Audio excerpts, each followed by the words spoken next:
So guys, welcome back to channel Get to Byte. So in the last couple of videos we have seen through some of the basic concepts of STM32 bus architecture, then its pin mapping and alternate functions kind of things for the peripheral pins and the pins functions also. And then we have last video had get to know about the timer intro, its time based unit and how to calculate the frequency and the prescaler. So now in this video we are going to do the software implementation and develop the embedded C code for generating the delays using timer peripheral of the STM32 microcontrollers. In this video we are going to use the timer 2 peripheral, but the same way you can use the timer 1 peripheral also of the STM32 F103. Without wasting time, let's get started.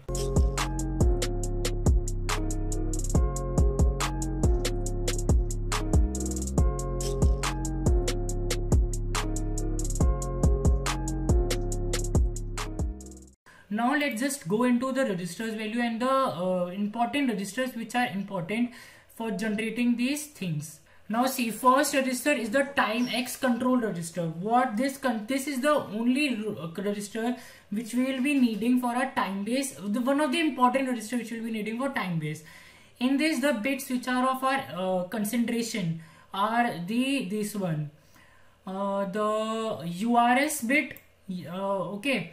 It's your choice, like what does URS this, that it will generate the update called whenever my counter overflows. That is when the value of CNT has reached the value of 65535, then my counter will overflow, and or my CNT value counter value has reached to the value of the ARR at which I have stored. Then on reaching from 0 to X value which is stored on the ARR, then my counter overflow will happen and my update event will be generated, and then my update will be sent. So it's up to me that when will only counter overflow or underflow will generate an update, or I want to generate update on these events also. Same way this bit is for the enable or disable UEV event generation, that if we set this bit to 1 then no update will be generated, and if we set this bit to 0 then our update will be enabled in any of these three conditions. Okay, and the last bit is the most important bit for the counter enable. It enables my counter, and after I put this value to 1 then only my CNT will start counting. Then another register which is of important is this one, the timex status register. What does this do? In this, at this point the concentration bit is the UIF, as in the UIF bit it's an update interrupt flag. So whenever my update will happen, it will be set to 1 by the hardware. So by this software it has to be cleared so that my counter starts counting again. Okay, so now just first seeing the code till now what we have revised. Okay, so now as we know that our timer frequency is bus clock upon prescaler, and timer clock time period is 1 upon timer frequency. So system clock is 32 megahertz, timer prescaler 32, so timer frequency 1 megahertz. So our this will be 1 microsecond time period. Now at first what I have done, starting by making the counter is off. So I have enabled my this bit of my CR1 register. CEN bit is equals to null, that is counter disabled. Then also I have cleared by default, just for the safe side, status UIF black. Okay, because it should be cleared so as to start the counter. Then I have just reset the timer to peripheral, and this one, like these are the optional. If you want then you can write, otherwise it will also work. Then this one is very important, enable timer to peripheral clock.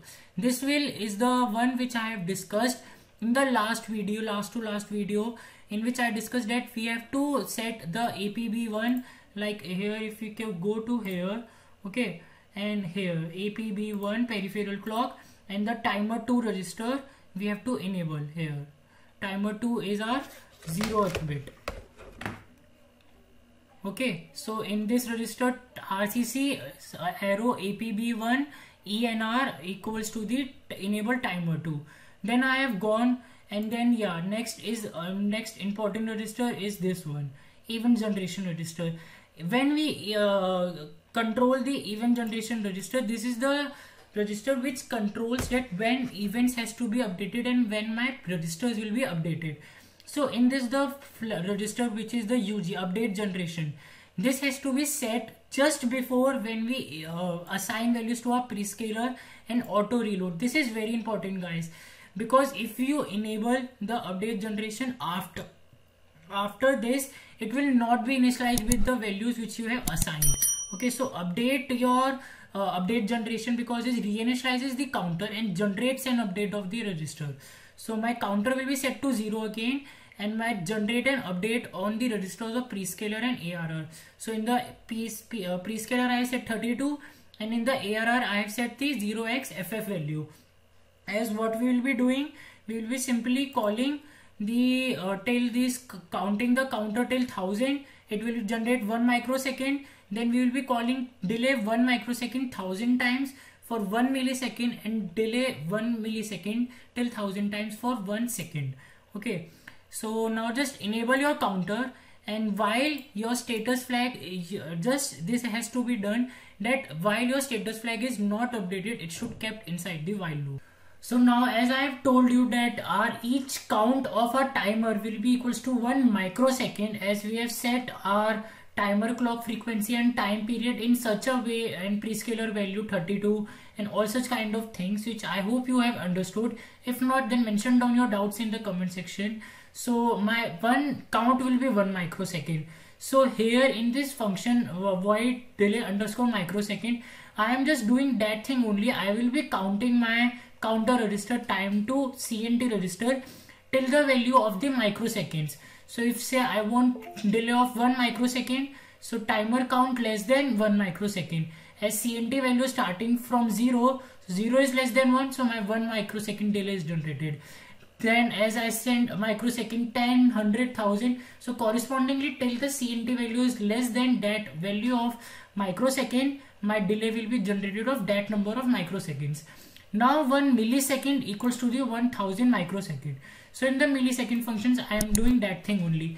I will pass the value of the microseconds in the for loop, and it will be done till my I reaches the value of millisecond, and on each increment of I value to for +1, I will be calling delay microsecond of 1000. So like 1 millisecond is equal to 1000 microsecond. So when my counter will count till 1000, then it will generate 1 millisecond of delay.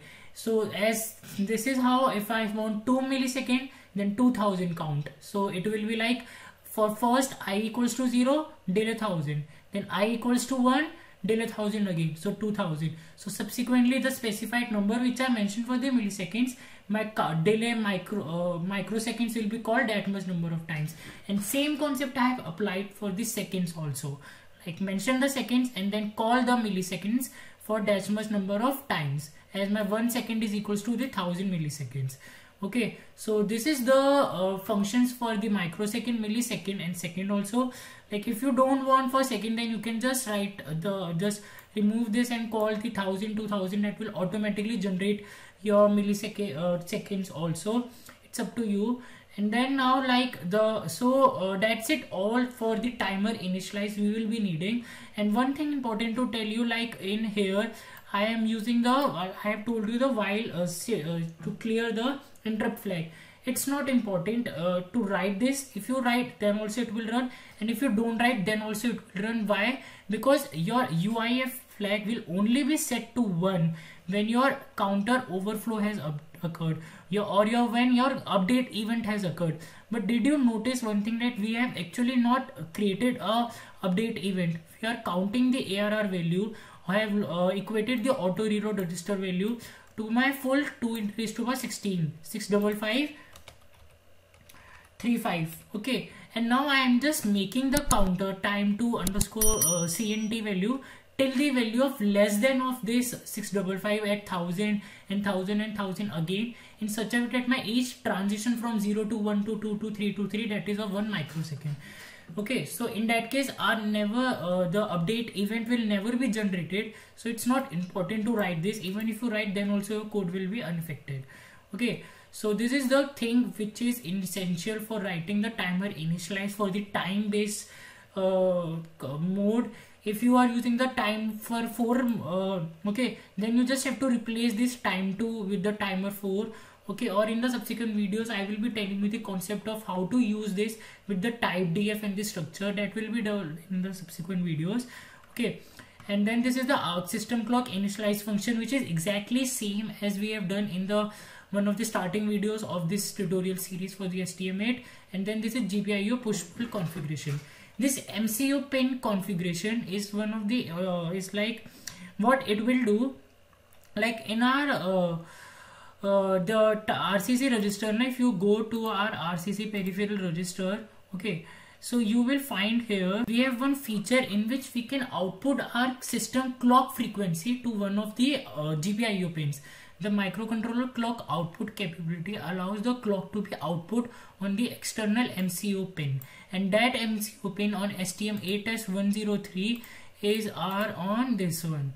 I have mentioned in the code GPIA8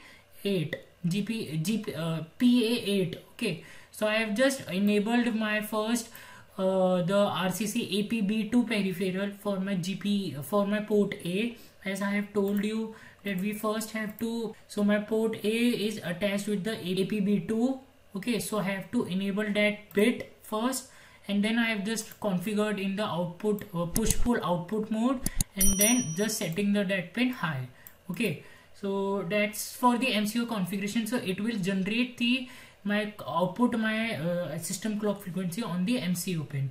Okay, I will just show you now this thing on the logic analyzer also. So these are the all the functions. System clock is the first, then GPIO output pull configuration, and then timer initialize. Okay, and then in the while loop we have done the simple thing of toggling our port onboard LED on and off with the delay of 1000. Okay, so now let's just build the program, okay, and load on our microcontroller.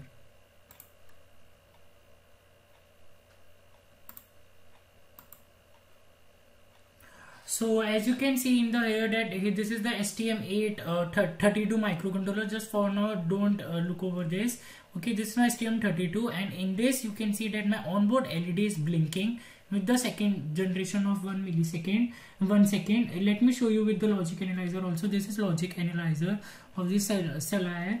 Okay, and I am connecting its pin to the my PC13 of my output of my development board. Okay, because that is the location at which my onboard LED lies. And now let me just open the logic analyzer.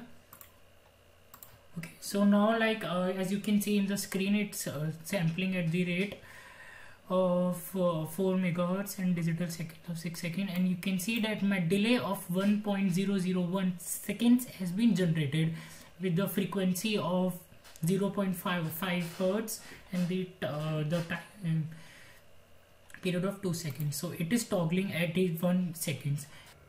So that's it now guys. I hope you get to know from these last couple of 3 to 4 videos about the concept of timers and how to generate delay on it by using the timer peripheral, and the concept of the alternate functions and also the AMBA protocol. So this is all you need to do for generating your delays using your bare metal code and using the timer peripheral registers. Okay, and that's it for this video. And in the next couple of videos I will be starting with the PWM. Will be generating the output signal of PWM of the various duty cycles and the frequency, so as to drive the servo motors or our AC peripherals like tracks or are these optocouplers and all such AC light fan control things. So we'll be now doing some kind of stuff with that, and in the subsequent videos we'll be posting videos related to that only. So till then guys, stay safe, stay happy, and do subscribe to the channel and press the notification bell to get notified for the new videos.